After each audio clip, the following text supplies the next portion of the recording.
Hello parents, good morning to all of you. Welcome to my YouTube channel the Hindu focus है। दोस्तों, आज है 6 सितंबर और आज हम बात करने वाले हैं इंपॉर्टेंट 4 एडिटोरियल आर्टिकल के बारे में। सबसे पहले हम डिस्कस करेंगे, पहला जो हमारा होगा वो बाकरा डैम, जो आपको पता होगा कि ये जियोग्राफी से रिलेटेड GS1 पेपर में हम इसको देखेंगे। सेकंड देखेंगे एयरबॉर्न माइक्रो प्लास्टिक के बारे में, तो ये इन्वायरमेंट से रिलेटेड है क्योंकि प्लास्टिक के बारे में बात कर रहा। एंड थर्ड देखेंगे वर्ल्ड सॉइल डे था हाल ही में जो सेलिब्रेट किया गया है, तो ये हम GS पेपर 3 के एग्रीकल्चर से भी हम इसको रख सकते हैं। और फोर्थ में देखेंगे दिल्ली पैराडॉक्स के बारे में, तो ये सोसाइटी से रिलेटेड है, तो GS पेपर 1 में हम इसको देख सकते हैं।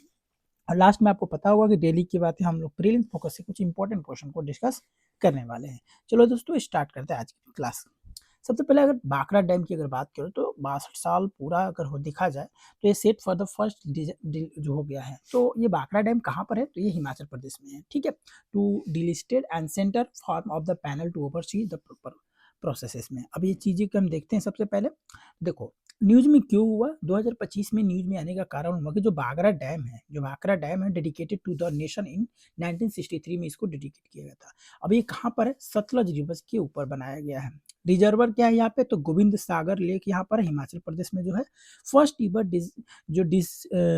डिजिलिस्टिंग and the plan after the 62 years में। रीजन की बात करें तो सेवर सेडिमेंटेशन रिड्यूसिंग और स्टोरेज कैपेसिटी की वजह से।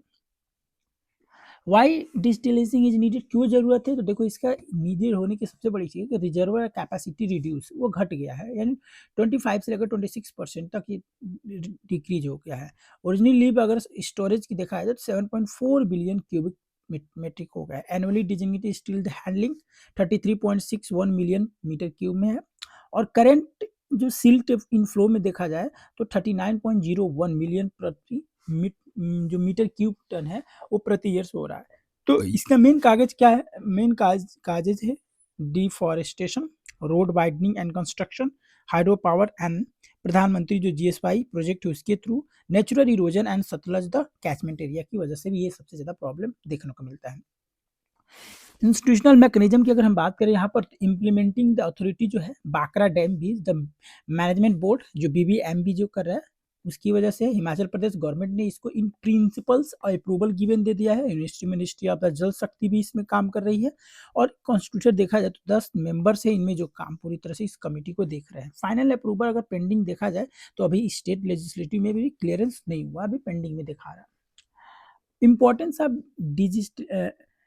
डेजिल्टिंग में अगर देखा जाए तो रीस्टोर्स क्या है? हाइड्रो पावर जनरेटिंग कैपेसिटी सबसे ज्यादा इंपॉर्टेंट है। Flood control efficiency, irrigation shortage के लिए। स्ट्रेटजिक अगर इंपॉर्टेंस की बात करें तो पंजाब, हरियाणा, राजस्थान और HP हिमाचल प्रदेश, ये चारों के लिए बहुत ही इंपॉर्टेंट है। प्रिवेंट कर सकते हैं long term dam efficiency use loss के लिए। और sedimentary induce the structural risk को भी हम रोका जा सकता है। Pilot project and environment concern की अगर अकॉर्डिंग देखा जाए तो इसमें सबसे बड़ी क्या है? 1 साल जो पायलट डिस्टिलिंग प्रोजेक्ट है उसके लिए है।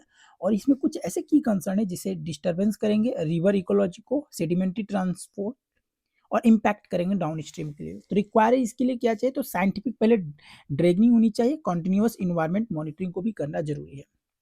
प्रीलिम्स पर्सपेक्टिव से ये क्वेश्चन है दोस्तों कि बाकरा जो डैम है ये concrete the gravity dam built across the Sutlej. बात तो सही है।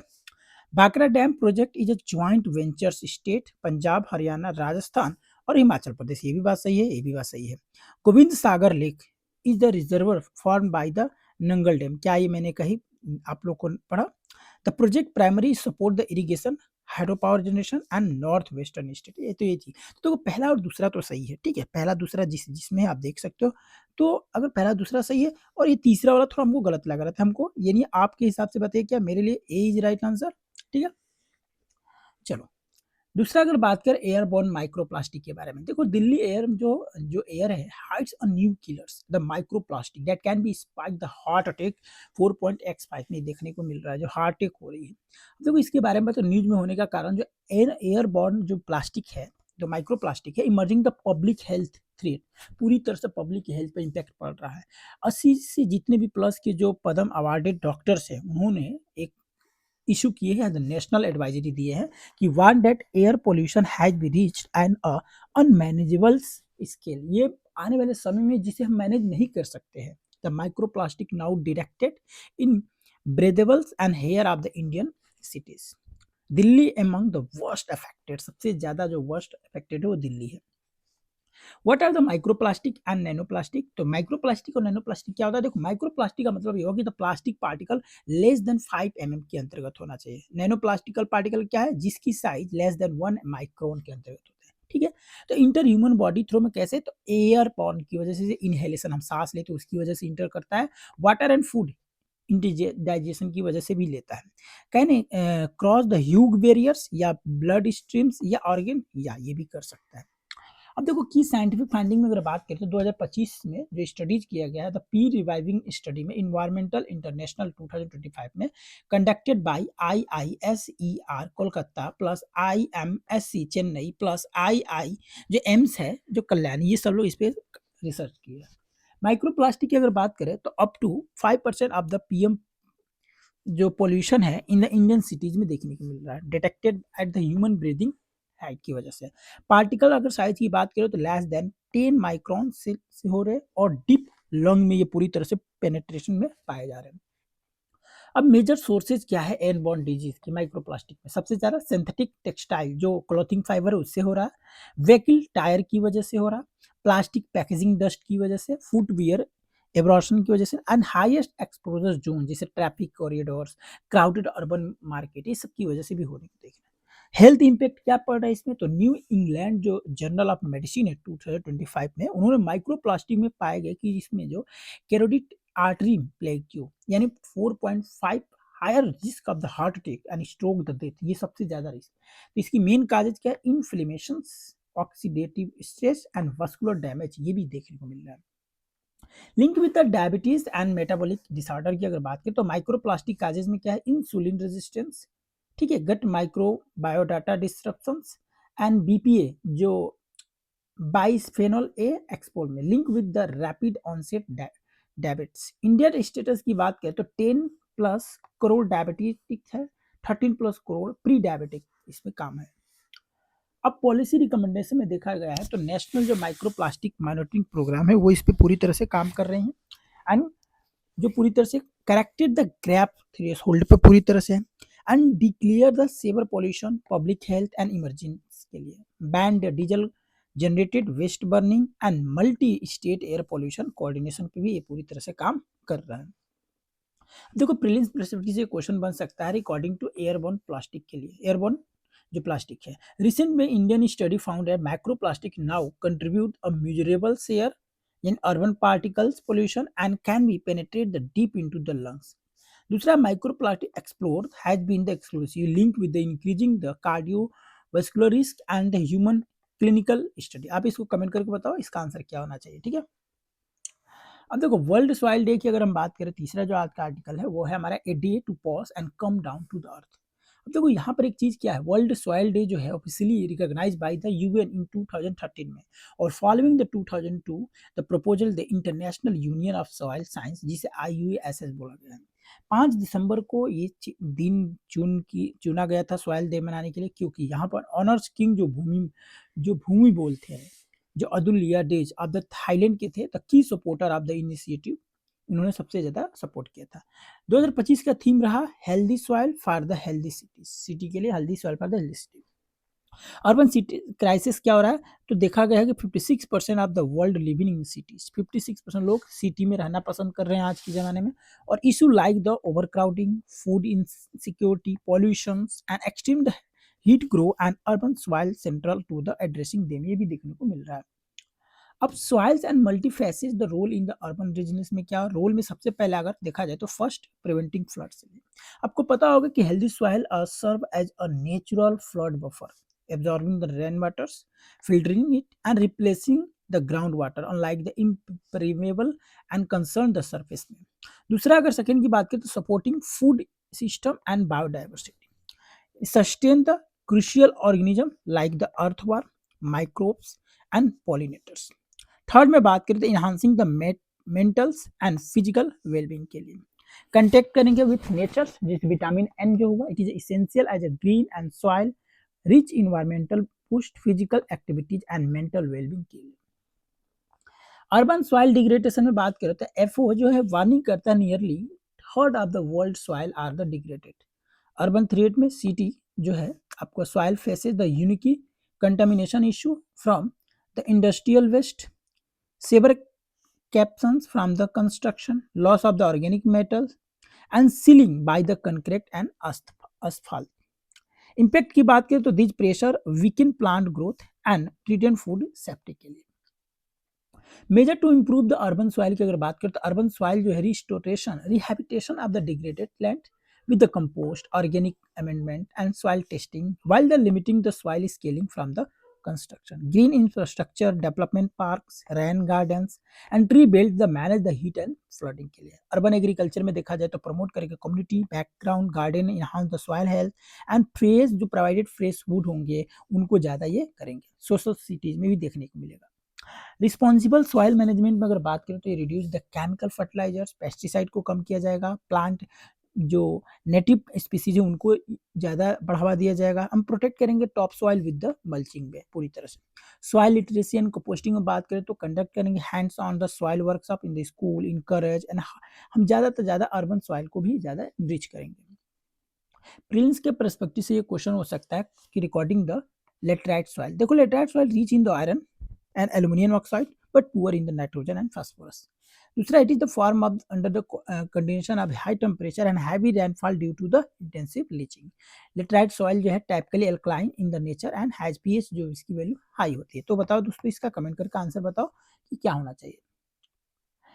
दिल्ली पैराडॉक्स की अगर बात करें, आज के लास्ट की जो आर्टिकल हमारा होगा, the women steering education sector पे ये बात कही है। देखो, men and women in Delhi की अगर रिपोर्टली देखा गया तो director of the economics and scientific DS बोला गया दिल्ली गवर्नमेंट ने है। हायर एजुकेशन इन्वॉल्वमेंट की अगर देखा जाए तो इसमें फीमेल जो involvement higher education across the 50% for first time rising from the 49.08%। 2022-23 से अनुसार देखा जाए तो अब ये बढ़कर कितना हो गया 50.57%। Growing number of female teachers, सबसे ज्यादा female teacher for 100 male teachers continue to rise, ये बढ़ते जा रहे हैं। तो प्राइमरी में अगर देखा जाए तो 363 से लेकर ये बढ़कर कितने हो 415 तक हो गए। हायर सेकेंडरी में देखा जाए तो 152 से बढ़कर 168 तक चले गए हैं। अब एडवांस स्टडी में अगर देखा जाए तो फीमेल स्टूडेंट जो है 100 पर male student increase across the major category. जैसे यूजी में 100 थे, अब वो 110 हो गए, पीजी में 82 थे, अब 102 भी हो गए। Reality in the work participation में अगर बात करें तो इंडिकेटर्स आप देख सकते हैं यहाँ पर ओमेन है 2023-24 का और ये मेन है 2023-24 का। नेशनल एवरेज ओमेन की देखा जाए तो देखो वर्कर में अगर देखा जाए तो पॉपुलेशन रेशियो क्या है, तो ओमेन का 14.2%, वही मेन का 52.8%, लेकिन नेशनल एवरेज देखा गया ओमेन की तो 13.7% हो गया है। Labour and force participation rate में अगर देखा जाए तो महिलाओं का जो योगदान है 14.5%, वही मेन का 54%, और अभी नेशनल एवरेज देखा जाए तो 31.7%। की फाइंडिंग में देखा तो Delhi female worker population ratio is the 14.2% for a below the national average 13.7%। Employment type की अगर बात करें तो women in Delhi depend on the more stable salaried jobs and regular wages salaries 17.2% of the working women's में है, 53% of the main. Self employment में देखा जाए तो 26.4% से करीब 14.3% है, reflecting the lower economic autonomy and limited entrepreneurship access के लिए। Initiative for the women labour force participation in Delhi. देखो अगर बात करें night shift employment and safety में तो प्रोविजन एंड एक्ट की बात करें की रिक्वायरमेंट में, Delhi shop and establishment act 1954 में allow the women to work in all commercial establishment except the liquor shop during the night shift 9 PM to 7 AM के बीच में। सेक्शन दिल्ली शॉप हो जो एस्टेब्लिशमेंट एक्ट 1954 में over time the wages must be paid at the double normal rate for the eligible employment के लिए। अब देखो क्रिकी facilities की अगर बात करें तो प्रोविजन और एक्ट में the section 11A the maternity benefit act जो है 1961 में इंसर्टेड किया गया बाय जो है 2017 देखा गया अमेंडमेंट एक्ट के अंतर्गत। अब इसमें सबसे बड़ी की रिक्वायरमेंट क्या है, मैंडेटरी किया गया है कि जो भी हमारे फैसिलिटीज होंगे जो एस्टेब्लिशमेंट किए जाएंगे having the 50 more employment period, और ये जो एम्प्लॉयर होंगे must be allow the 4 visit day and creche by the women's employment which included in the rest interval में। अब यहाँ पर मोबिलिटी और फ्री ट्रैवल में क्या दिया है, स्कीम लिया गया कि फ्री बस सेवाएँ होनी चाहिए दिल्ली में। आपको पता होगा कि महिलाओं के लिए बस सेवा पिंक सहेली स्मार्ट कार्ड भी बनाया गया है, जो ट्रांजिशन कर रहा है नवंबर 2025 में। अब यहाँ पर की प्रोविजन में all women's and transgenders the person to travel free cost of all Delhi transport corporation bus the cluster scheme के अंदर। स्पेशली देखा जाए रिड्यूस किया community cost, making lower paying job and more economically valuables and improving safety के लिए। अब skill and entrepreneurship में अगर बात करें स्कीम की, तो सबसे बड़ी support to training and employment and programme for women के लिए। तो ये providing the training for skills upgradation enabling the women to take employment and self employment के लिए भी काम कर रहे हैं। Stand up in India scheme में अगर बात करें तो फैसिलिटेट करेंगे बैंक लोन बिटवीन 10 लाख से लेकर 1 करोड़ तक, एटलीस्ट 1 वुमेन एंटरप्रेन्योर पर बैंक में होना चाहिए, पर ब्रांच में। ये सिटिंग अप द ग्रीनफाइड एंटरप्राइजेस में रखा गया है। अब मेंस की पर्सपेक्टिव से ये क्वेश्चन बन सकता है, despite rising the educational attainment the women's labour force participation in Delhi remains low. The examine the region this gap and suggest the measure to improve the FLLPR in urban area. आप ये 15 marks का question है, 3 page में इसका answer easily आप लिख सकते हैं। ठीक है, लिख कर मेरे टेलीग्राम चैनल पर भेज सकते हैं। भाई हमारी टीम आपके आंसर कॉपी को चेकने में पूरी तरह से मदद करेगी। प्रिंस फोकस का पहला क्वेश्चन है समग्र शिक्षा स्कीम। देखो यूनियन एजुकेशन मिनिस्टर जो है retired the centre the position that all the state will have to able condition led under the Samagra Shiksha receive fund में। It is integral scheme for the school education covering and entire the gamut from the pre school to the class 12 तक। Align with में अगर बात करें तो implementing the recommendation of NAP 2020 and supporting the state UT in implementing and RTA act 2009 के अंतर्गत। अब यहाँ पर एक्सटेंशन फॉर 5 ईयर में देखा जाए तो फ्रॉम 2021 से 22 के बीच में और 25 से 26 के बीच में देखा गया है to ensure the all children have the access to equality education with an equitable and inclusive the classroom environment. Significance की अगर बात करें तो it treat the school education as a continuous and it is the coordinates with suitable development goal for the education, SDG जिसे बोले गए हैं। ठीक है, क्वेश्चन आवर की अगर बात करते हैं तो first hour of the every parliament sitting during this time and the member ask the question and the minister usually give the answer. आपको पता होगा क्वेश्चन आवर में तो स्टार्टिंग में 1 घंटे के लिए क्वेश्चन आवर चला, जिसमें से हमारा मेंबर जो होते हैं क्वेश्चन पूछते हैं और मिनिस्टर उसका जवाब देते हैं। 3 टाइप ऑफ क्वेश्चन आवर्स होता है। एक स्टेट क्वेश्चन होते हैं जो ग्रीन होते हैं, इसमें क्या होता है, it is designing by the asterisk and require the oral answer and hence the supplementary question can be followed। इसमें ओरल आंसर देना पड़ता है। दूसरा होता है अनस्टेट क्वेश्चन जो व्हाइट होते हैं, it is required the written answer and hence the supplementary question can not be follow. और इसमें क्या होता है, अनस्टेट क्वेश्चन में रिटन आंसर देना पड़ता है। ए शॉर्ट नोटिस क्वेश्चन जो होता है जिसे लाइट पिंक बोलते हैं, it is one of the that is asked by giving the notice less than 10 days and answer only. इसको भी आंसर ओनली दिया जाता है, लेकिन 10 दिन पहले इस क्वेश्चन को देना पड़ता है। प्राइवेट मेंबर जिसे हम एलो बोलते हैं, a question may be address and private member if the subject matter of the question related to some bill. अगर कुछ बिल से रिलेटेड है तो प्राइवेट मेंबर इसकी क्वेश्चन को पूछ सकता है। Resolution other the matter connected with the business out of the which is the that member is the responsible. अब ये भी देखने को मिलता है जो प्रोसीजर होते हैं regarded the such question is the same that is the follow in the case of the question addressing to a minister. Prelims practice question की बात करें तो why is the question hour consider the important part of the parliamentary control. It is the time the minister must give factual answer to the question raise by the MP. सही बात है। It is use introduce the private members bill. क्या इसमें private member bills? No, it is reserve only for discussion the public count. देखो only जहां आ जाता है 100% गलत हो जाता है। It is the period when the president address, ये भी गलत है। तो ए इज राइट आंसर इसका होगा। ठीक है, चलो दोस्तों, तो इस तरह से आज का हमारा जो हिंदू ट्यूटोरियल समाप्त हुआ। कल फिर मिलेंगे एक नए ट्यूटोरियल के साथ, तब तक के लिए अपना ध्यान रखिए दोस्तों। जय हिंद, जय भारत।